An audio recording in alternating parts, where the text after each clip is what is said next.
മന്ത്രി കെ.ബി. ഗണേഷ് കുമാർ മിടുക്കനായ മന്ത്രിയാണ്, ജനകീയനായ എം.എൽ.എ. ആണ്.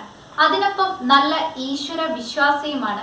ക്ഷേത്രങ്ങളിൽ പതിവായി പോകുന്ന ഭക്തനാണ്.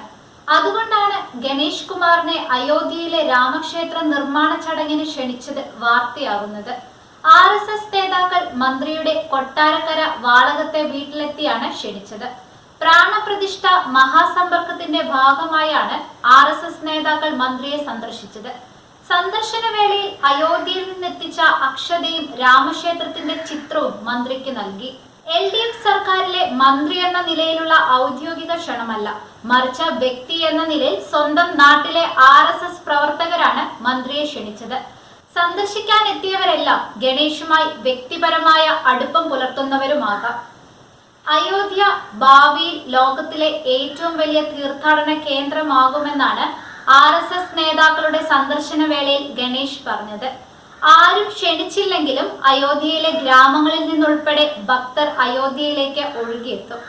അതിനൊപ്പം വലിയ തിരക്കായതിനാൽ ക്ഷേത്ര പ്രാണപ്രതിഷ്ഠാ സമയത്ത് ദർശനത്തിനില്ലെന്നും ഗണേഷ് പറഞ്ഞു.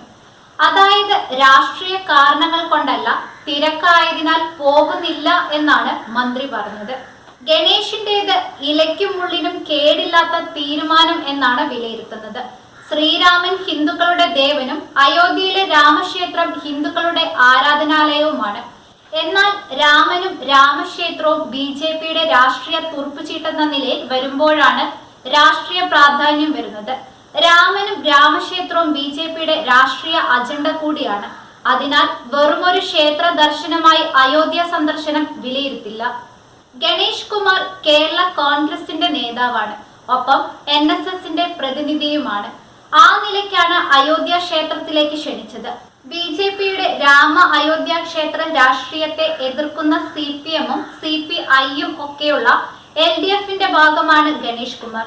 മാത്രമല്ല LDF സർക്കാരിൽ മന്ത്രിയും. അതിനാൽ വിഷയത്തിൽ ഒരു തീരുമാനം കൈക്കൊള്ളുക പ്രയാസവുമാണ്. എന്നാൽ ഭരണത്തിലെ ഫ്ലെക്സിബിലിറ്റി ഇക്കാര്യത്തിലും ഗണേഷ് നിലനിർത്തി. വിശ്വാസത്തെ രാഷ്ട്രീയവൽക്കരിക്കാത്ത നേതാവാണ് ഗണേഷ് കുമാർ. സ്വന്തം മണ്ഡലമായ പത്തനാപുരത്ത് ജനകീയനായി നിറഞ്ഞു നിൽക്കുന്നതിന്റെ കാരണവും അതാണ്. എന്നാൽ ഇക്കാര്യത്തിൽ കോൺഗ്രസിന്റെ ആശയക്കുഴപ്പം ഇതുവരെ മാറിയിട്ടില്ല.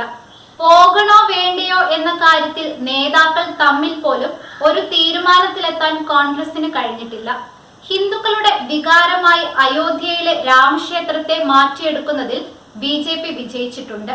ലോക്സഭാ തിരഞ്ഞെടുപ്പ് പടിവാതിലിൽ നിൽക്കുമ്പോൾ ബഹുഭൂരിപക്ഷം വരുന്ന ഹിന്ദുക്കളെ പിണക്കാൻ കോൺഗ്രസ് ആഗ്രഹിക്കുന്നില്ല.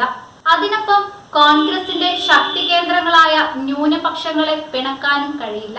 അതിനാൽ വലിയ ആശയക്കുഴപ്പത്തിലാണ് കോൺഗ്രസ്.